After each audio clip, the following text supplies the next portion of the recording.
Okay, so sorry about that in our first one. It wouldn't let me switch the camera. So now I had to start re-recording again. The first thing to understand is that when we have, say, 5 over 12, and that's number 1, what we're going to do is we're going to take the 5 and put it inside of the division, and 12, our bottom of our fraction, is going to be outside. 5, the top, the numerator, inside, 12, the bottom, outside. Okay, can we take 12 into 5? And the answer is no, we can't take 12 into 5. So what do we have to do? We have to make it 5 decimal point 0. So if we put a decimal point there, we also have to put a decimal point directly above. Now, one of the things I get after Brian about is making sure you're keeping it neat. And this is why it's important to keep it neat in math, because you won't be able to figure it out otherwise what your answer is. Okay? Alright, so now we're not taking 12 into 5 anymore. We're taking 12 essentially into 50. Do you see how that's 50? Okay, so 12 goes into 50 4 times.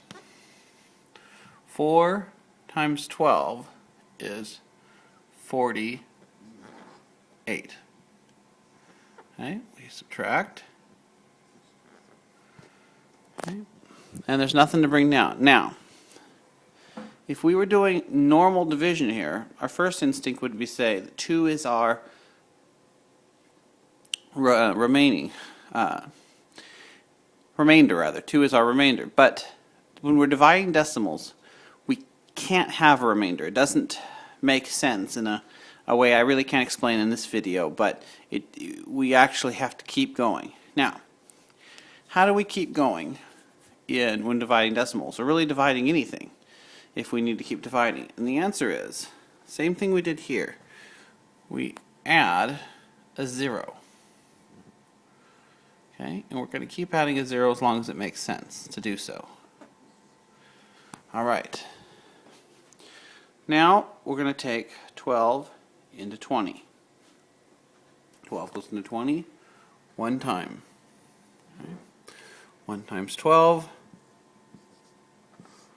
and we get 8. Again, we can't have a remainder, so we got to keep going. We add a 0. Bring that 0 down.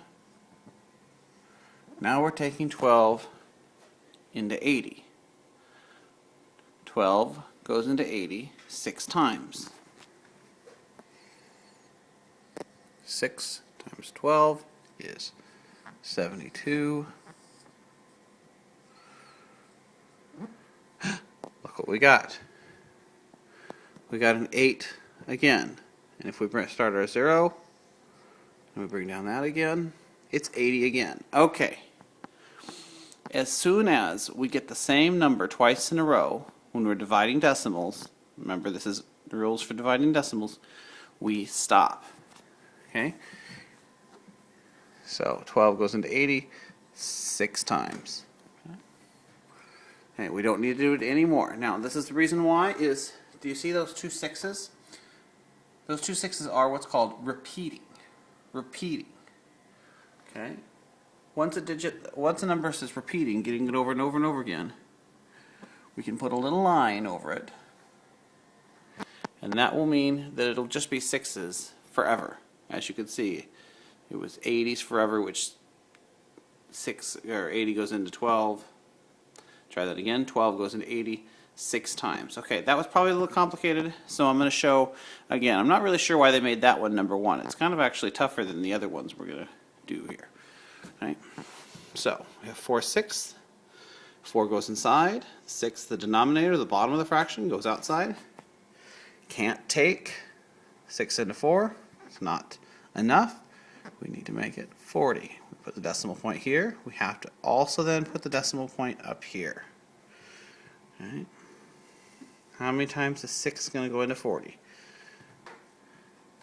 It's going to go in 6 times. 6 times 6 equals 36. Right?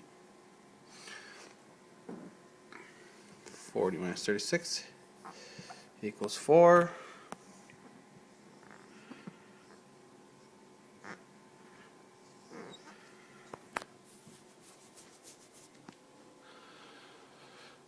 Okay, and guess what?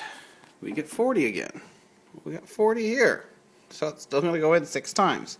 And what was our rule up here if the digit started repeating? As soon as the digit started repeating, we stop.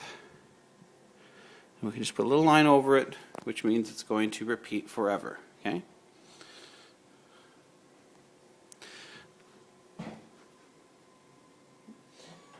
Those are called repeating decimals. Now we're going to do it again, but this time it's going to do what's called terminate. And terminate means stop. Morning.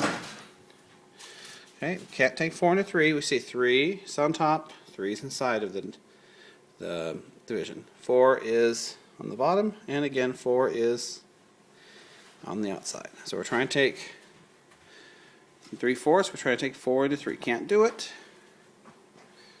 So we've got to put a decimal point in, which means we put one up here so that we can add a 0.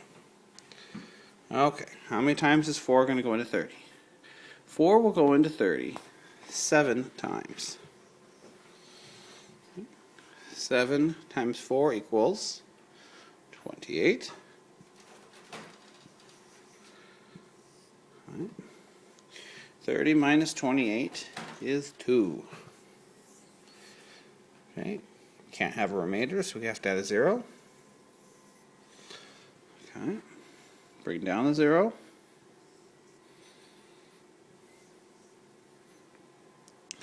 And how many times does 4 go into 20? 4 goes into 20 5 times. Okay, 5 times 4 equals 20. And look, we don't have any left. 20 minus 20 equals 0. Well, as soon as we get 0 as our answer to the subtraction portion, we can stop. That's called truncating, when you stop because you're done. Okay. All right. Hope that helps. Give me a call if you need.